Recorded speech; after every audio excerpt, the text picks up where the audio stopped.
ඉතින් මේක දැන් මම ලංකාවට ගෙනාවොත් අපි ඇත්තටම මේ මොහොතේ කල්පනා කරන ඕන කතා කරන්න ඕන ඊළඟ දවසට මේ නැව එන්න කලින් ඉන්ධන ටික ඉවර වෙන්න කලින් පෙට්‍රල් ටැංකිය කොහොමද පුරවගන්නේ කියලා නෙවෙයි. ඒකත් වැදගත් දෙයක් තමයි.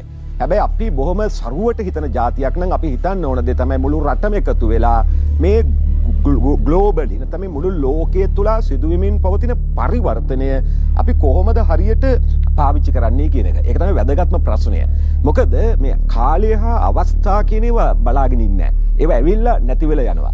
එතකොට දැන් මේ අවස්ථාව අපි හරියට පාවිච්චි කරොත් අපි අර කියන්නේ අඳුරු වැහිවලා වලද රිදී රේඛා ඇත කියන වශයෙන් මේ අවස්ථාවම අපිට නැගී සිටින අපි පරිවර්තනය කරගන්න අවස්ථාවක් කරගන්න පුළුවන්.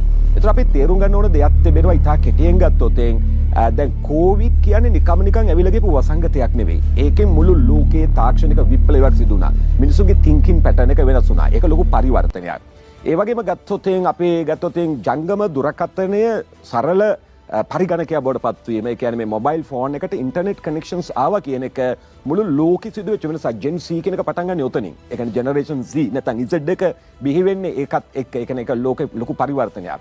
ප්‍රශාන්ත් මහත්මයා අපි අද කතා කරා කියලා මතක තබා ගමු. මේ මොහොතේ ගල්ෆ් කලාපයේ මේ ඇතිවීමින් පවතින කාරණය මුළු ලෝකයේ තිබුණු බල අධිකාරිය, දේශපාලනය මේ රටවල් වල විශාල වෙනසක් වෙනවා. බටහිරට තිබුණු ඒ කියන්නේ බලය සම්පූර්ණයෙන් වෙනස් වෙලා මේක ගොඩක් රුසියාව, චීනය ප්‍රමුඛ මේ පැතිවලට ගමන් කරනවා. මේක හරියට පාවිච්චි කරගත්තොත් අපිට විවෘත වෙනවා නව වෙළඳ පොළවල්. අපිට විවෘත වෙනවා නව අවස්ථා. අපිට විවෘත වෙනවා ආයෝජන අවස්ථා. ඒක හරියට පාවිච්චි කරගත්තොත් මේක ලංකාව පරිවර්තනය කරගන්න තන බවට අපිට පත් කරගන්න පුළුවන්. අපේ සියලුම හීන, අපිට තිබුණු ආසාවන්, අපේ රට දියුණු රාජ්‍යයක් කරන්න බලාපොරොත්තු වෙච්ච සියල්ලට මේක අවස්ථාවක් වන්න පුළුවන්.